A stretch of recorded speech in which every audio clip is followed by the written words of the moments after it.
This is Viva Fry. I'm Dr. Peter McCullough. This is Tom Luongo. This is Chuck Prodnick. This is Alex Kreiner. Hey, this is Brad Wall. This is JP Sears. Hi, this is Frank Peretti. This is Tammy Peterson. This is Danielle Smith. This is James Lindsay. Hey, this is Brett Kissel, and you're listening to the Shaun Newman Podcast. Welcome to the podcast, folks. How's everybody doing today? Happy Wednesday. The number of ounces of silver needed to buy an ounce of gold now at 30-year highs. Silver is a bargain price when compared to gold, and it's a perfect time to protect a portion of your savings with silver. Silver Gold Bull has a wide variety of best value silver for every budget. Simply text or email Grahame for details. That's down in the show notes. Whether you are a seasoned investor or new to precious metals, Grahame can work with all of you to answer your questions and recommend the best products to meet your investing goals. You can just simply text or email Grahame for details about the feature or any other questions you may have around buying, selling, storing, or using your retirement accounts to invest in precious metals. Bow Valley Credit Union, your Alberta-regulated, fully serviced financial institution, is proud to present the first in-Canada gold collateral lending. Now all of you can lend against your physical gold and silver for favorable rates. It's like a HELOC on your gold and silver, and if you don't have any gold and silver, they can help you get a loan to purchase gold and silver as well. All you got to do is email welcome@bowvalleycu.com and say hello to Leanna. She can get your BVCU membership started today. For all other things regards to Bow Valley, just go to bowvalleycu.com. We got the Renegade Acres boys. You know, Caleb Taves, Renegade Acres. They have been doing the community spotlight now for the past almost 2 years. And this week, I just want to highlight Renegade Acres.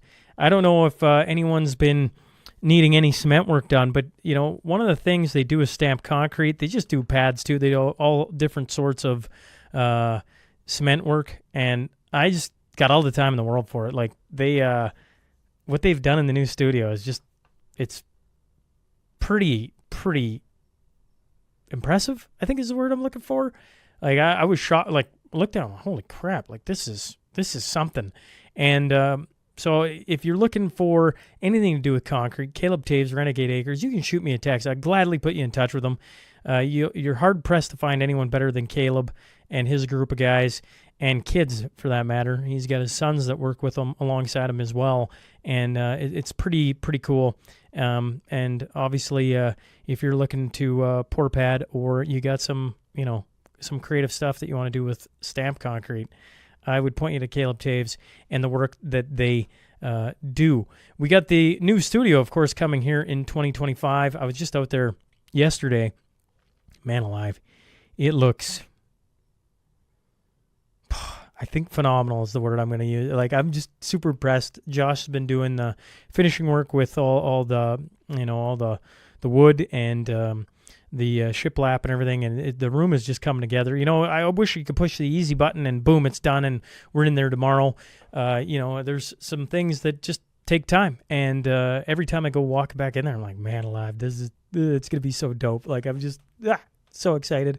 And so that's coming. If you want to be a part of the legacy wall, I was just talking to Peter. Shout out to Peter in Manitoba, because he's coming to do the brickwork on it. If you want to be on that wall, well, shoot me a text. We're looking for still lots of things: skills, labor, materials, money. We're trying to do value for value, trying to put your name on the wall. There's a whole list of people now growing, companies, and if you want a part of that, just shoot me a text and we can start a conversation. Would love to have you a part of it. If you're listening or watching on Spotify, Apple, YouTube, Rumble, X, make sure to subscribe. Make sure to leave a review. Make sure to share. As you're going to hear from our guest today, the algorithms are designed to, push through different things and not, and not hide, but, give you what you want. So the more you share this, hopefully we hit some new audiences and they can find it as well. And once people are clicking on it, it's only going to go up from there, and it continues to go up. So I appreciate all your help there. Now, let's get on to that tale of the tape.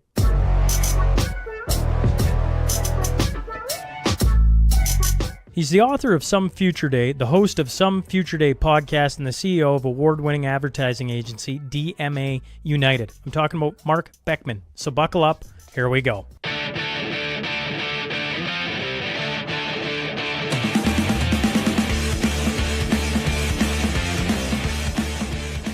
Welcome to the Shaun Newman podcast. Today I'm joined by Marc Beckman. Sir, thanks for hopping on.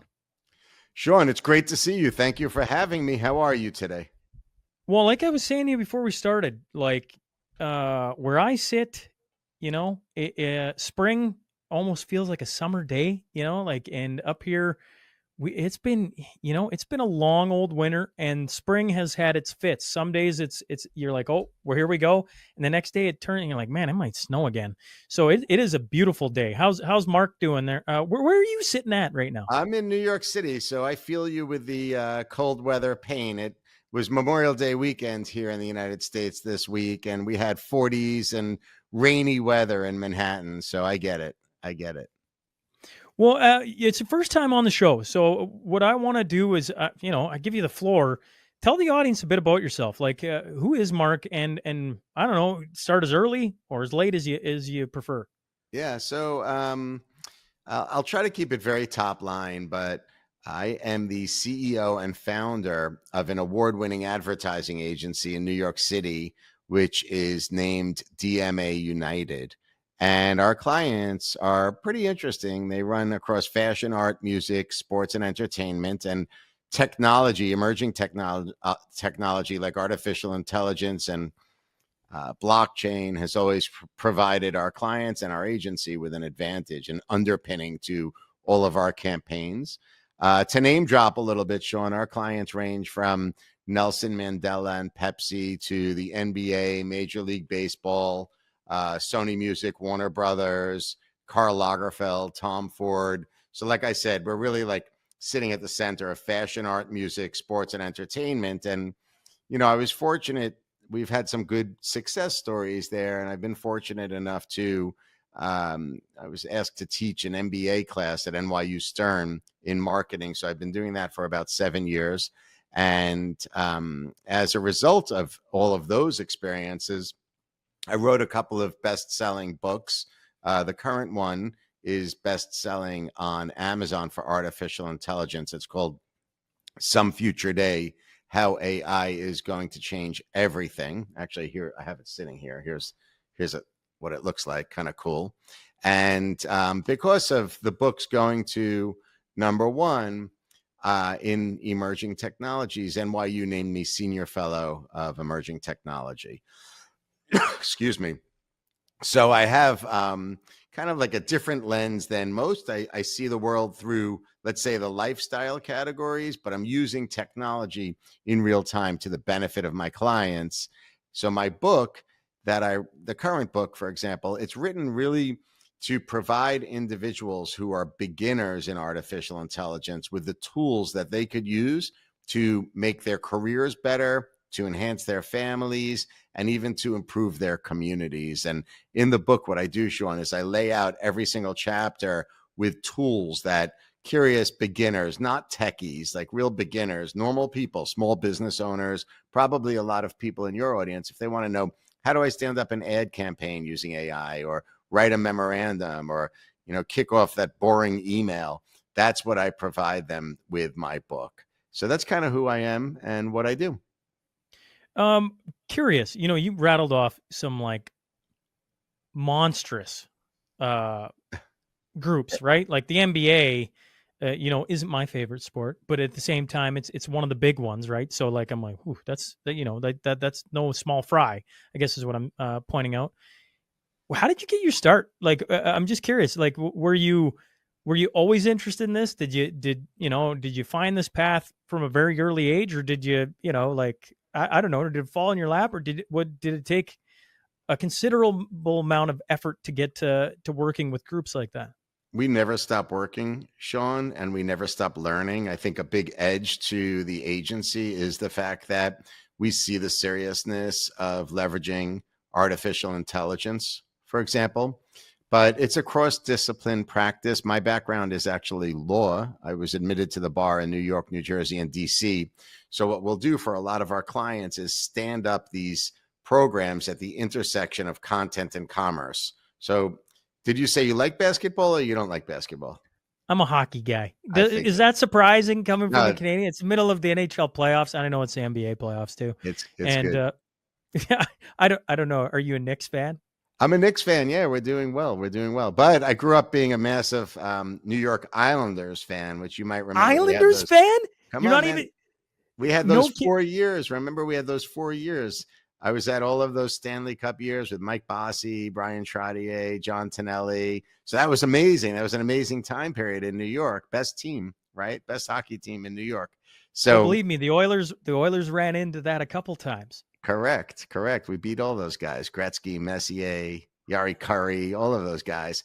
But what we'll do is, just by way of example, so in basketball, for example, like Russell Westbrook, when he was MVP of the NBA, was our client. So our strategy was to go out and get him deals. So we did like his retail deal, a lot of commercial endorsements like Subway. And then once we lock in the deal, we roll up the advertising and communications all across that. So that's the uniqueness of the agency. So we live at this intersection of content and commerce, and then the cross-disciplined approach of being experts with communications, business development, and law are real for our clients. You talk about AI. I take it you're very pro AI, right? There's like two sides of this coin. One is like, oh man, look at all the things AI is going to do for you. It's going to be amazing. And then there's the other side of like, I don't know, take any, not horror film, but where they depict AI as about to kill us, and as it gets smarter, it's going to wipe us off the face of the earth. As being a small business guy running a podcast, I see a lot of cool things about AI, and I'm like, as you talk about a book that's for beginners, I'm like, oh yeah, that's probably this guy right here, among other people probably listening. But when it comes to AI, let's what are you? Because you've obviously seen it growing and accelerating at an exceptional rate. Your thoughts on AI? I am a true tech optimist, which you alluded to. In fact, I believe that our society will be fundamentally changed for the better because of artificial intelligence within the next 3 to 5 years. It's going to serve as an underpinning across all the different business sectors, from finance and government to the creative industries, fashion, art, music, sports, entertainment, education. It's going to really roll across the board. And it's going to improve our society by developing a lot of wealth, coupled with other areas that will rise through the creation of wealth, such as better science, better medicine, better hospitals, improved access to food supply, etc. I feel that we're going to start to see this impact in a significant way in 3 to 5 years. However, we're already feeling it now. And I believe that in the United States, the two biggest growth sectors are tied together percentage-wise during this next 3 to 5 years. Think in terms of both cryptocurrency and artificial intelligence. So we're going to see a lot of growth coming through that, and I'm very optimistic about it. And in my book, I break down all of these areas, from advances in medicine to military to media and the small business owners and beyond. You say 3 to 5 years, the next 3 to 5 years. Is that like you can see something coming, or just hedging your bet on on the growth of it and people starting to use it, adoption, I guess, of AI? Like, what do you see in the next 3 to 5 years? Yeah. So if I could put my finger on it, I can use the last week's meetings of President Trump in the GCC with Qatar, the UAE, and the Kingdom of Saudi Arabia as a great example. The first piece of it is a ton of investment. There's already been a significant amount of investment, and that's helped develop some of the AI systems that are impacting your world and your family's world and your audience's world, but you might not realize it. So that money's already been placed. But walking out of this trip to the GCC, $2 trillion was committed just from these three small nations in the Gulf region towards building up a significant AI vertical. So the first thing, as an example, to answer your question, Shaun, is that there's a ton of investment coming into AI. And it's across all industries. It's across, like I said, medicine to sports to education to, health and wellness. It's really across all industries. The second thing that I see is talent. People are starting to realize that there's great opportunity with regards to jobs being created from AI. And as a result, they're learning not just what jobs they could, new job descriptions they could get or get involved in the future, but they're figuring out how to leverage AI now at the base level as engineers, programmers, data analytics, and beyond. So those two elements, and again, I'm pointing to this recent meeting in the GCC because it was $2 trillion worth of investment in mostly hyperscale data centers, which is going to develop, real estate development, jobs, et cetera. But money and talent is coming through already. First, if people want your book, Amazon's the easiest way, correct? Yeah, so it's actually a really good time, Shaun. Like, if you don't mind, I'll hold it up again. No. Yeah, give her. It's a great tool. It's called Some Future Day: How AI is Going to Change Everything, and it's a great time to buy it on Amazon because it literally sold out. The book sold out, and my publisher just restocked it. So I would highly recommend if people are interested. It's for beginners. This is not a techie book. It's going to literally say, if you want to start a fashion business, here's how AI can help you. If you are running a small construction company, here's how you could use AI to create an ad campaign to compete against your competition. If you're in the warfare world and you want to see the evolution post-nuclear into like drones and autonomous vehicles, it covers it all. And again, I show the reader what tools he or she could use today to implement these changes into their lives. Well, I tell you, from my standpoint, I'm like, I'm probably going to just go pick up a copy after we're done here because I do an annual forum, a conference. So one day, and one of the things that I've struggled with is a good ad campaign for it. And you're already speaking my language. I'm like, oh, that sounds right up my alley because I look at AI and I understand parts of it. But I'm probably, as green as it gets. Well, maybe not as it gets, but certainly in the adoption, the use of it, I think most people are starting to use it a bit more and starting to interact with it and not taking the fear out of the equation and starting to just play around with it, if you would. I guess when you, and I apologize if I'm going to spoil some of the things in your book, It's okay.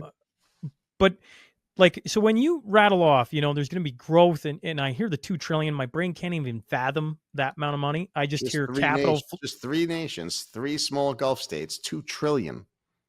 Well, when I hear that, I just go, capital is flowing to this. They see the opportunity in it. When you say it's going to, like one of the things I've heard professors specifically in education talk about is how much it's influenced kids in school because they're using it not to use their, and I guess I'm curious your thoughts. I'm probably going to butcher this thought, but yep.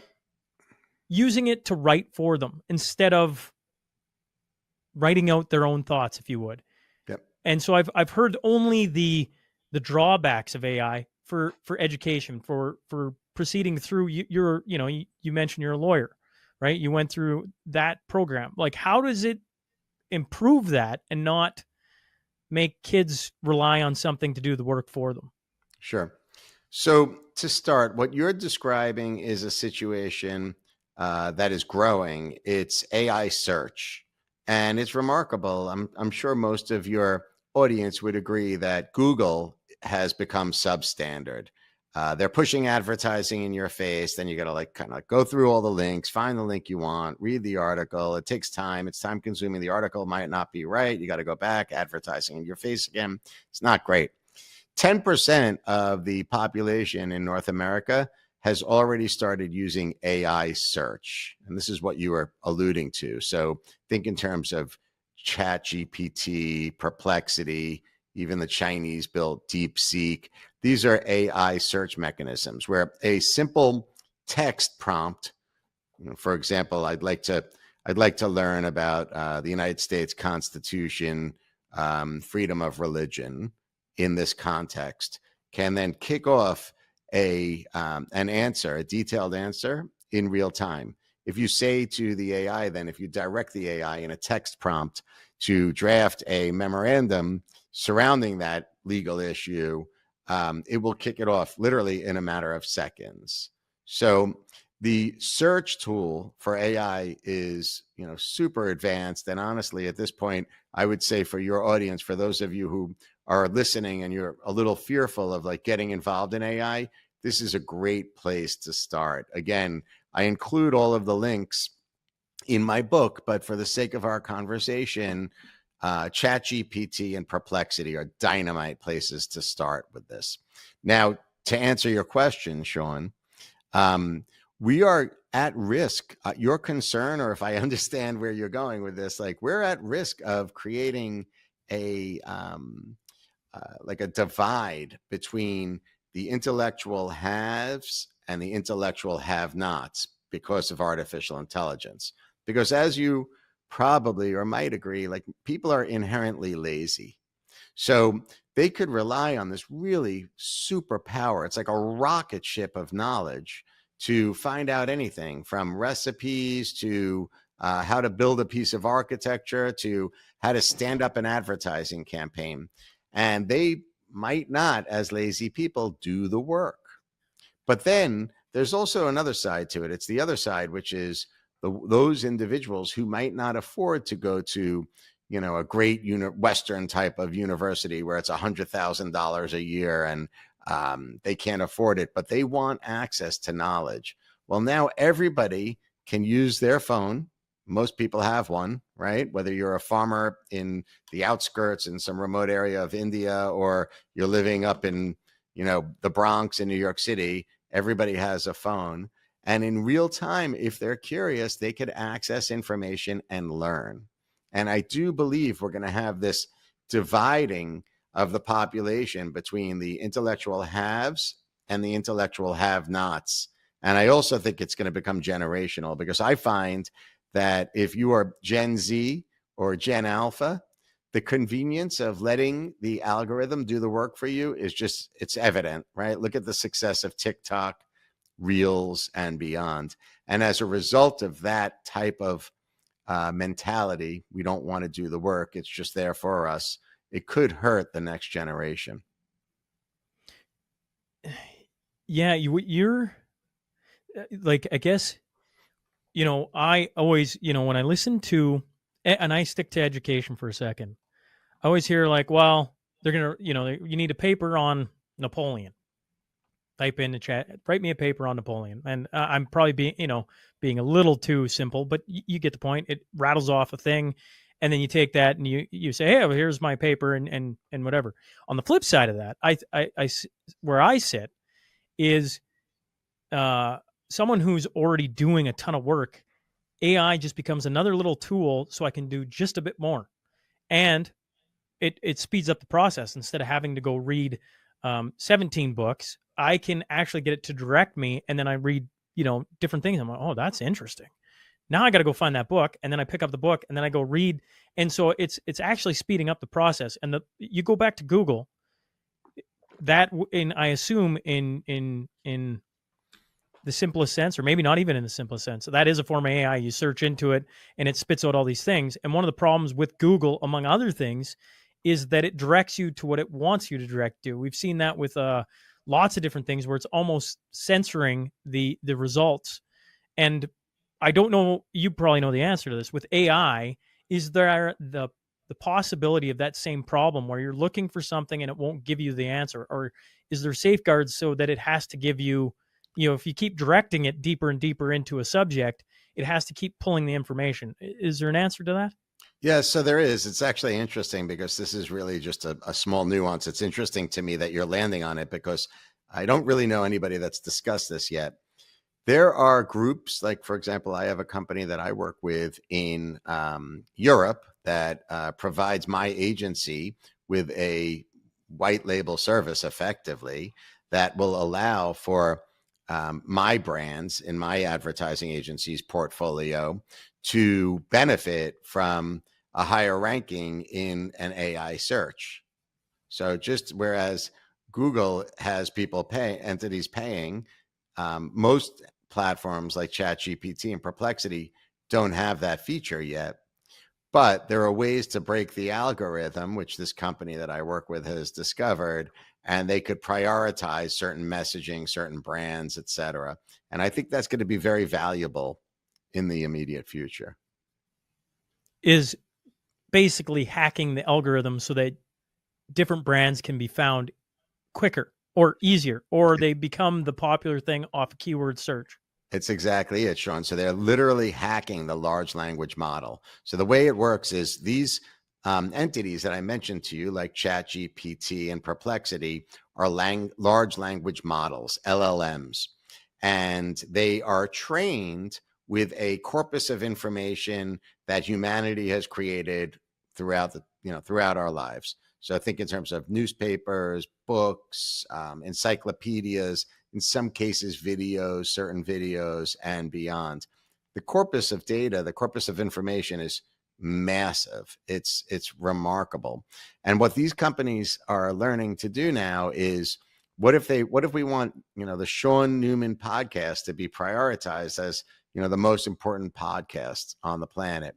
Well, they're working now to feed that corpus of data that the LLM is trained on with information so that your brand would be prioritized. So there are techniques to essentially hack the LLM, the way the LLM is trained. Does that make sense?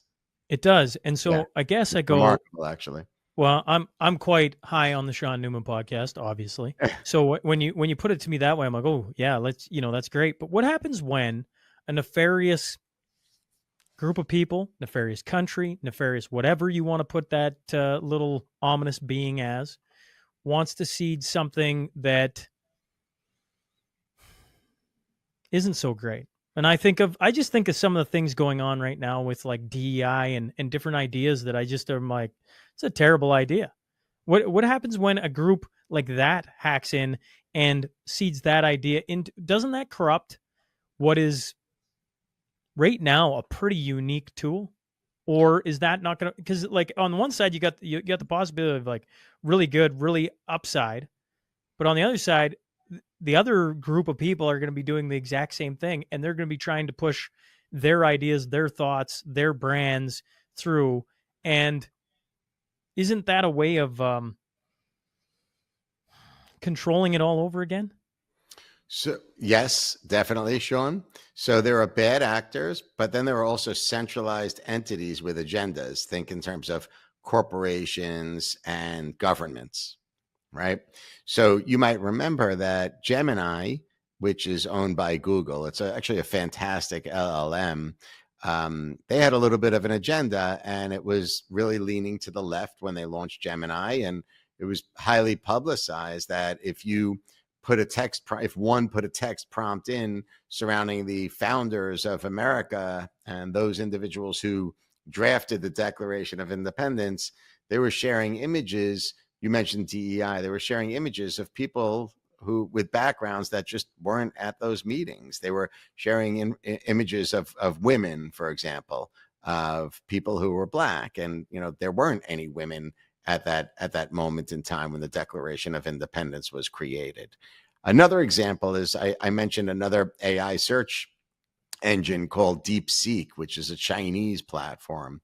And what's in their best interest is to train those lazy kids that I told you about in a way that reflects the world perception that they stand behind. It's kind of Confucius. It's CCP. It's communist in a way. So if you go on to DeepSeek, if one goes on to DeepSeek and asks questions about that precious moment at Tiananmen Square where that individual was standing up to the tanks, it's as if that never happened. Or if one asks DeepSeek about whether or not there's slavery, if the Uyghurs are slaves in China, DeepSeek will respond with an answer that fits the CCP perfectly. It states simply that there is no such thing as slavery in China.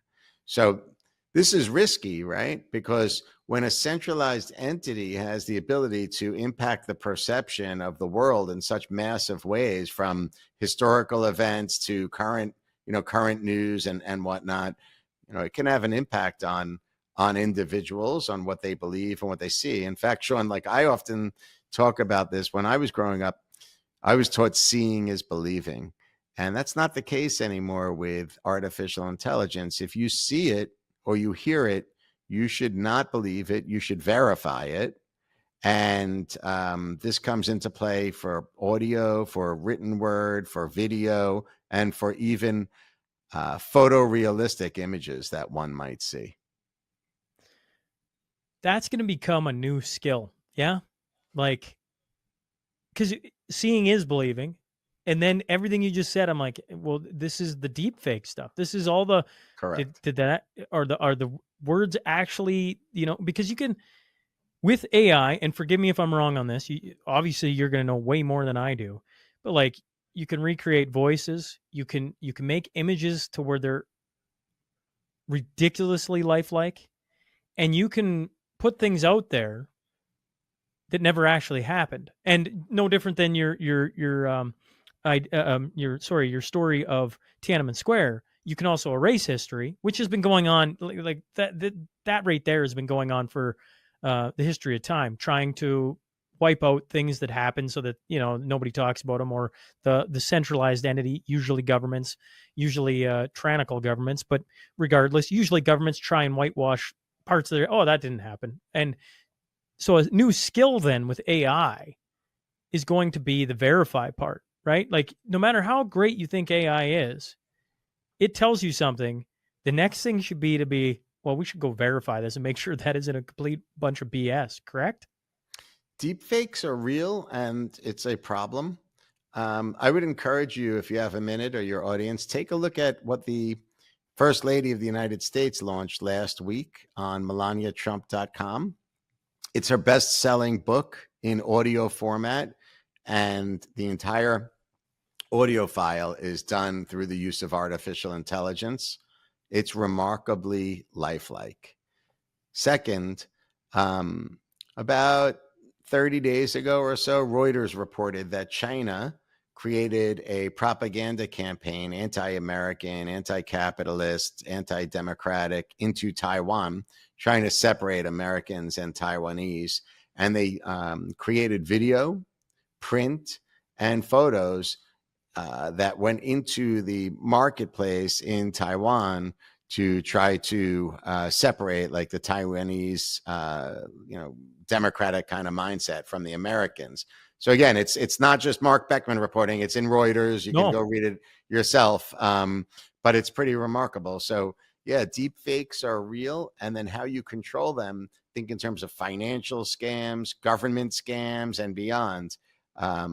It's remarkable. And again, I would encourage you to take a look at Melania Trump's audiobook on melaniatrump.com, because the precision is absolutely remarkable. It's incredible. Well, the idea of propaganda, once again, isn't new. Like that's as old. It's just a newer way of doing it, right? Like it's using the tools of today to do the same thing that's been done to populations for the history of time. I think of like World War II dropping leaflets from planes with information. That was a way of demoralizing the public.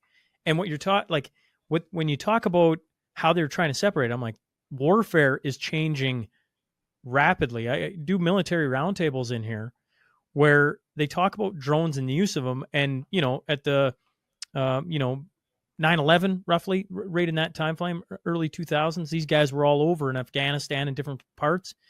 And they never had to deal with a drone having a bomb attached to it or being able to scout or anything. And so in military, it's rapidly changing. But for the public, one of the things that gets put on us is propaganda from lots of different entities. And that is like, well, it's so new. It's almost at times the only way to stay away from it is just to remove yourself from the equation, which is don't go on social media, which is, as you pointed out with your phone. I mean, everybody's got a phone. And so the propaganda side of this is what probably everyone in this audience is going to deal with more and more as we move forward, not less. Sure. Your audience probably doesn't even realize that they're already being targeted this way. So, if your audience is someone who might lean a little bit more conservative, the algorithms for social media, including, by the way, the content that's streaming across YouTube, even into the streamers like Netflix, Prime, Hulu, they're catering to what they believe you should hear if they have their own agenda. Remember the centralized corporation, or they're going to push content every day with regards to articles and stories and media that they think you should subscribe to. And it's happening already. You might want to pay attention to like what's in your feed with Apple News pushing towards you, or X or anything. Like, it's tough to get both sides of the news right now. Like, you might prefer a more conservative approach to media, but you might be curious also about what the left is saying about a particular thing. And you'll see you don't get in your X feed at all a New York Times article. So it's, well, you can actually see it real time. You just click on, for today's conversation, click on something Mark has, and then you'll start to see more Mark. Correct. Like, oh. So if you're not seeing somebody, all you got to do is go click on them. No, you won't like that? Okay, we'll start feeding you more of that. And so it's like a conscious effort to go click into, on this side, the CBC or one of the other mainstream medias, because if you do that, then they'll start feeding you more. It's actually very simplistic, but it's a conscious effort to not get sucked into where you just hear what you want to hear. And that's like a human, not a flaw, but it's like we want to hear what we want to hear, and the algorithm gives it to us all the time. Right. But think about, like, just now, I know that Canada just went through an election. It's my understanding that the older generation had a lot of impact on that generation, on that election, on the election results.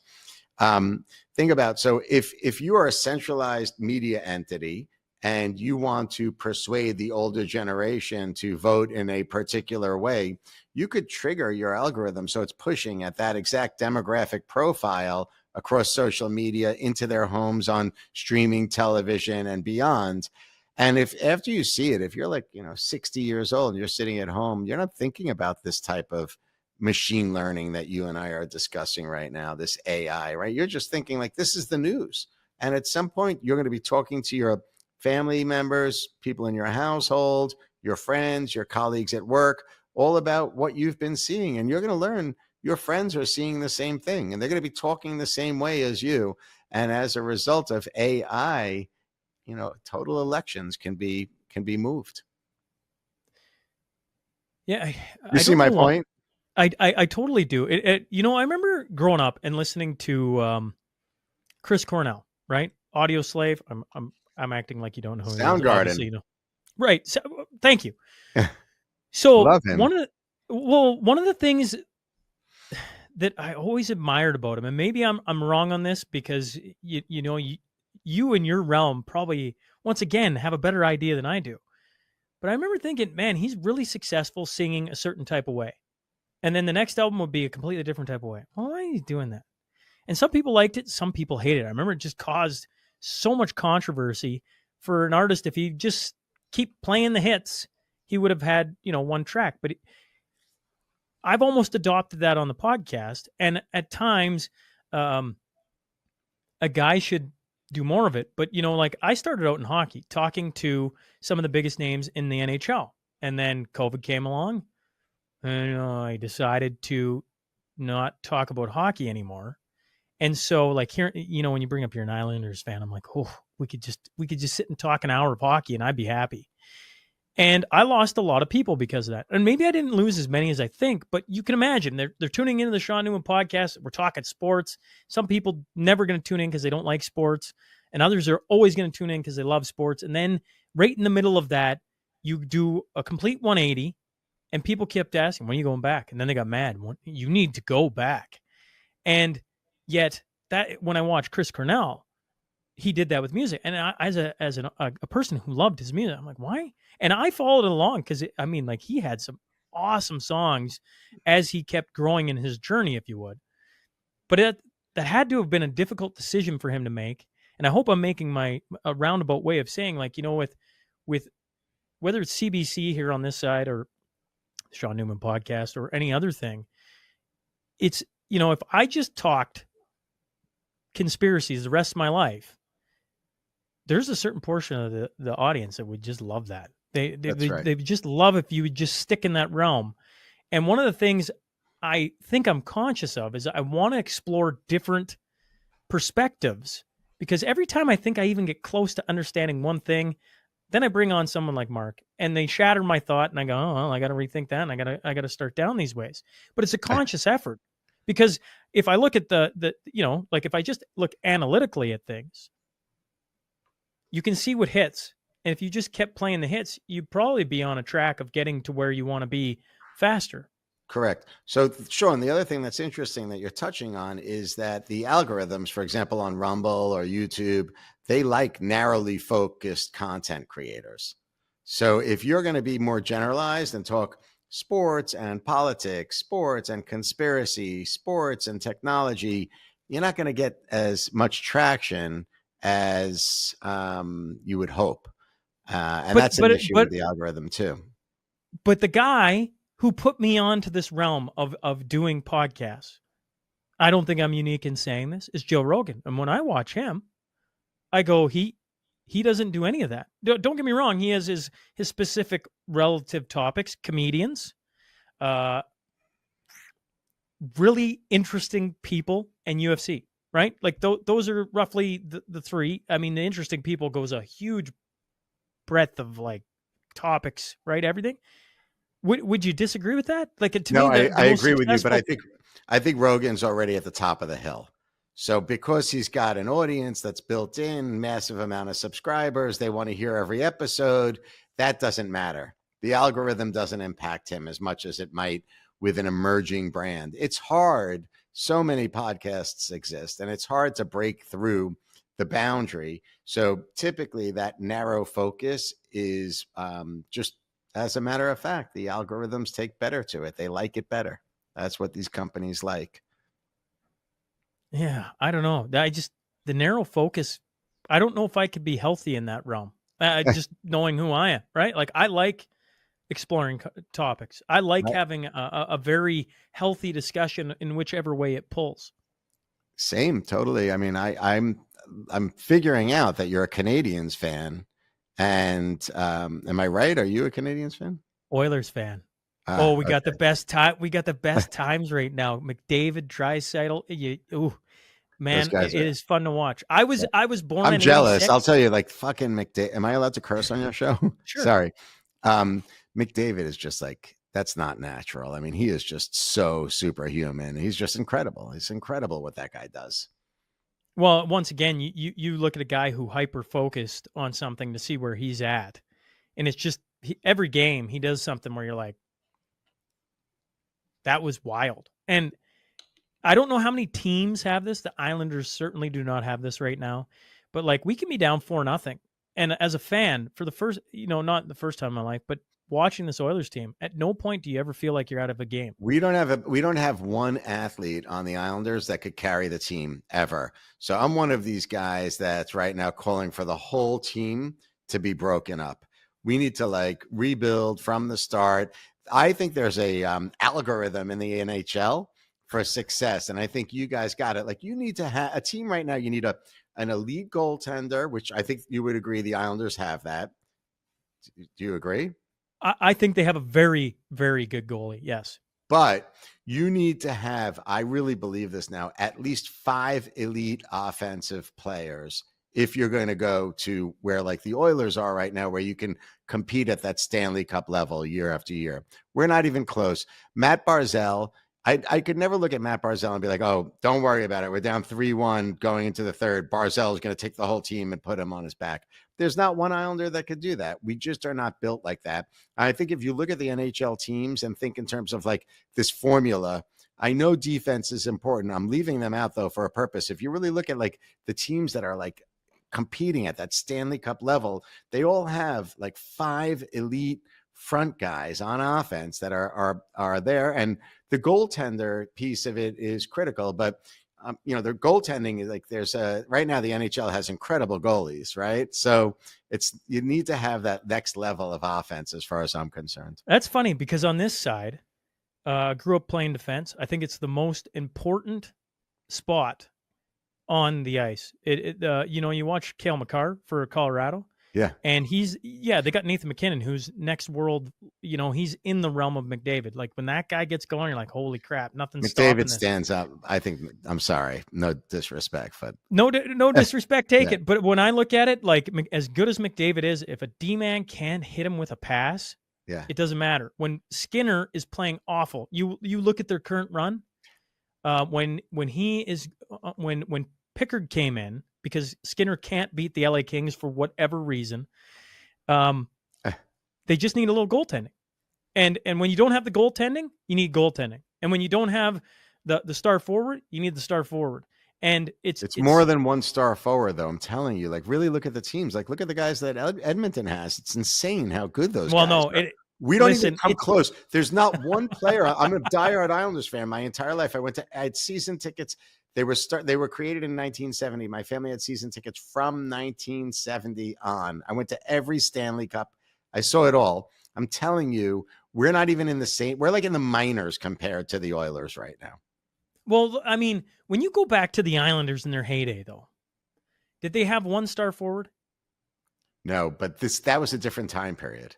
No, but the current NHL, we had several stars. I mean, come on, Trottier, Bossy. I know, that's what I mean. One thing Finelli, about the hockey compared to a lot of sports, and maybe I'm wrong on this, but when I look at the NBA, you got like 2-star players, man, you're going deep. It's like nobody can stop them. They play 90% of the game. It's a bit insane how much one guy can control everything. It doesn't mean you don't need good players around them. You do.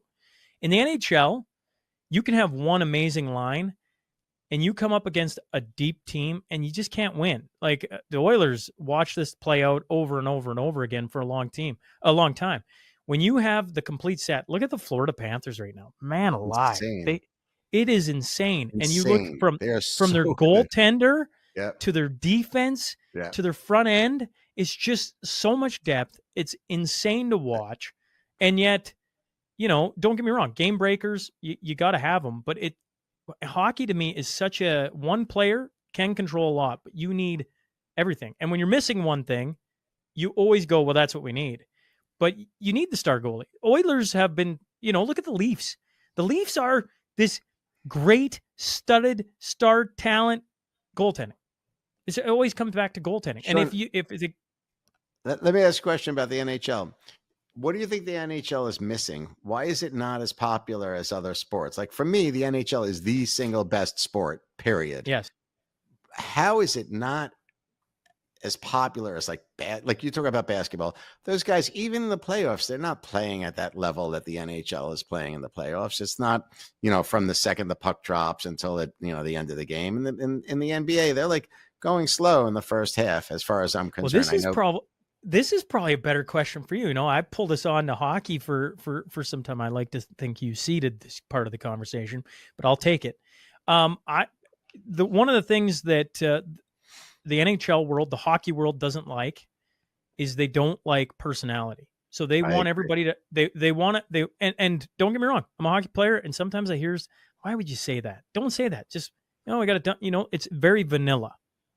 And what do people? And so then the next thing you'd say, well, it used to be the gladiators. You used to go to to see the fights and everything. Well, they've taken that out.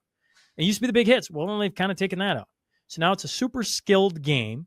But the even McDavid and one of my favorites all time, Sidney Crosby. Before that, Steve Yzerman. They didn't get up and talk about me and pat myself on the back and Ovechkin, greatest goal scorer possibly of all time now, right? He's got the record. And they used to harass him when he'd put his stick down, right? It's too hot, right? You do all these celebrate. They beat that out of the game. They don't want any of that. And so when you look at the NBA, what has it got? It's got a bunch of personalities. No helmets over their face, right? Sure. Right? Like they know who they are. They just, I don't know, right? Like you go to Europe What do they do with their leading goal scorers of every team? Yeah, Right? They wear the gold helmet. I agree. And it's such a strange thing, but then you see it and you're like, oh, there's a leading scorer. Like I've watched it. It's like, well, that's a unique thing. I don't know if it would ever sell in the NHL. I don't know if you want that. No. Because it's such a team. No person is bigger than the team. And when you go to the NBA in particular, like, is it the LA Lakers or is it LeBron? Now, the Lakers might be because they're one of the pinnacle franchises, but when he was in Cleveland, it was LeBron's team. Heck, at times I felt like he was telling the GM every move he was going to make. Can you imagine an NHLer doing that? And you know what they're into, right? You see their faces, you see what they're wearing going into the game, coming out of the game. You know their personalities off court as it relates to other cultural interests, whether it's music or film.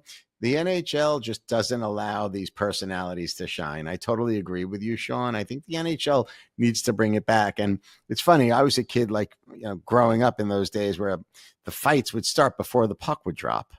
I mean, literally, that would happen. Like, they'd come into like Nassau Coliseum and they were bloody. The Philadelphia Flyers, the Broad Street Bullies, or, the Boston Bruins, those guys would come in.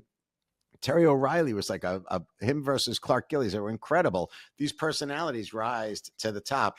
But I don't know if you'll ever see that again while Gary Bettman is in charge. But part of it is hockey mirrors society, and society has been told we don't like that. And yet US, Canada, before the pucks even drop, there's how many fights? And did people like that? Oh, they liked it. All right. I had US people yelling at me, telling how good they are, and they're bullying Canada. And I laughed. I said, it's the round robin. Let's wait and see what happens in the finals. Yeah. Right. And yet people love that. And you can't, there's a reason why you go back in history to the Coliseum. Why did people, that was at the extreme side of it, killing people. But why do people, they want the blood and gold. They want to see the rough stuff. And Agreed. The NHL has gone to such a skilled game now where the rough stuff is disappearing more and more and more to where I could see it turning closer to soccer, where there's very little hitting and there's just all about puck control and everything else. And don't get me wrong, McDavid, watching him handle the puck is insane. But even with soccer, you still have the personalities flourishing, right? Like, my 8-year-old daughter is telling me she doesn't want to buy a pair of Messi Sambas because Ronaldo is the GOAT.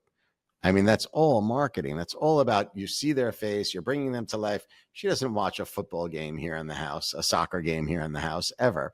She's getting that all off of TikTok. If you were talking to an up and coming, I don't know if a podcaster can be the same to an athlete, to a business person, or I don't know. I don't know if they can all be put in the same category, Mark. Maybe they can. What is your advice to them then? Yep. So to create a personal brand, we do this a lot and we love it, and we do it, I think, best in class. And I think the beginning starts with the foundation. What is an honest assessment of that individual's core values? And then how could you stand that up and pull it through different commercial endeavors, through philanthropic endeavors, and then also with word selection, communications, not just with long form content in the way that you're thinking as far as podcast goes, but every single social media communication, each word needs to come to life with a personality. But when we do deals for our clients, I mentioned like Russell Westbrook in the NBA, you might remember, and you might agree with me, like, he was probably the most fashionable NBA guy at the time. That was our goal. Our strategy was to take this guy and make him the fashion guy. That was it. So we were constantly applying him to luxury brands like Barney's and Byredo fragrance. We took him all the way to the top. I would bring him to Paris, to Milan. We took him all the way to the top so he could own that lane. In fact, the NBA hired my agency to create fashion deals for the NBA with brands like the Kooples, Zadig and Voltaire, Maison Kitsune, because they required that type of prestige, that positive halo effect that we created for Russell. So for us, we look at a personal brand as the foundation, built on true core values, got to be honest. And then from there, we pull those core values into business deals, commercial deals, philanthropy, and marketing and communications. And we do it for people in the political realm, for people in biotech, for people in sports and beyond. And guess what? AI is giving a big advantage in those categories too.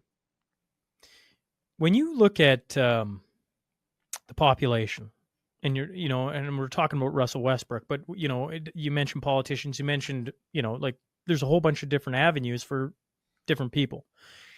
How much of a perception of a person does like immediately a population just gravitate to? Like, did I make that make sense? Yeah. People are more connected. They like to press the flesh. So their emotions connect with somebody that they could relate to. Their emotions connect with somebody that is familiar in a certain way. So you might not like a person's, let's say, policy, but if you feel like it reminds you of someone you trust, a family relative, a close old friend of yours, one of your teammates, like think about the way that hockey guys, there's no one like like the way hockey athletes are, the bond between hockey players. It's unlike that anywhere else. If you could create that feeling with an actor, with a politician, with a musician, you're going to connect with that person emotionally and want to buy more product than even whether or not you like that person's policy. Does that make sense? Yeah, it does. So, Mike, Emotion.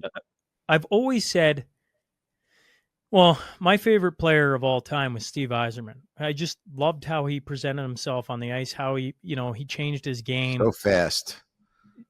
And just a true leader. And why number 91? Why is it number 19? Oh, I thought he was 91. Didn't he 91 start was 91? Fedorov. Oh, I don't think so. You got to check that. I don't think so. He's number 19. He's always been number 19. Is that right? I mean, at least I defer to you. It's your show. I'm checking. Why you asked me why the NHL is different than different sports?